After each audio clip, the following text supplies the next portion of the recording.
அந்த பகல்காம் தாக்குதல் இருக்குல்ல, இந்த ஆபரேஷன் சிந்தூர்னு போட்டாங்கல்ல, அந்த ஆபரேஷன் சிந்தூர் நான் கேட்டேன், ஆபரேஷன் சிந்தூர்னு அங்க போட்ட 26 பேர் சாவுக்கு 850 பேர் செத்துருக்கேன் இந்திய கடலுக்குள்ள.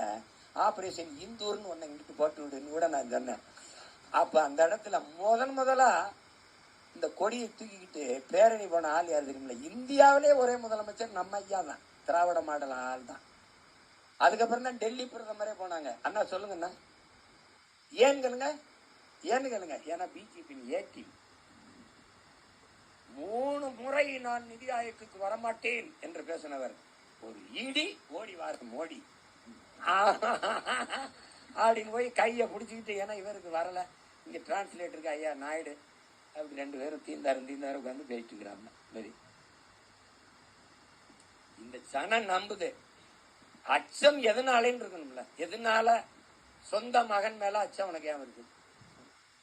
நான் யாருன்னு உனக்கு தெரியாம நீ இருக்க? எப்படி என் வீட்டுல இருந்து வெளியில வந்து என் வீட்டுல கொண்டு வைப்பனா? இது என்னது கொடுமையா இருக்கு? முதல்ல நீ தெளிவடை. உனக்கு யார் சொந்தவன் யாரும் வந்தவன் யாரும் தெரியாம நீ இருந்தீங்கன்னா எதுக்கு அச்சப்படணும்? எங்களுடைய கருத்து கோட்பாட்டுல இது இருக்குது அப்படின்னு நீ இந்து முன்னணின உன்னை தற்காத்து தடுக்க எனக்கு வழி இல்லாம நான் வீர தமிழர் முன்னணி. நீ சிவாஜின்னா நீ ஒரே ஒரு வீரனை போட்டு வர்ற பாரு, எத்தனை பேர்னு பூலித்தவன், மருதுவண்டி, தீரன், சின்னமலை, வேலுநாச்சியார் எல்லா தலையும் எடுக்கணும். வேற என்ன? நீங்க இப்படி நெருப்பு வேகமா வரும்போது ஒரு வாய்க்கால வெட்டுறது இல்லையா? வெட்டினாதான் அது அடுத்து பரவாம தொடராம இருக்கும். அந்த வாய்க்கால் தான் நான் எடுத்தேன். உடனே பாருங்க அவரை பிஜேபி மாதிரியே செய்யறது. ஏய், அவன் தடுக்கிறதுக்கு நீ என்ன பண்ணுவ? நீ எடுத்து எங்க போரிட்டாரு, இவர் எங்க போரிட்டாரு? என்னை தவிர யாரு சண்டை போடுறா?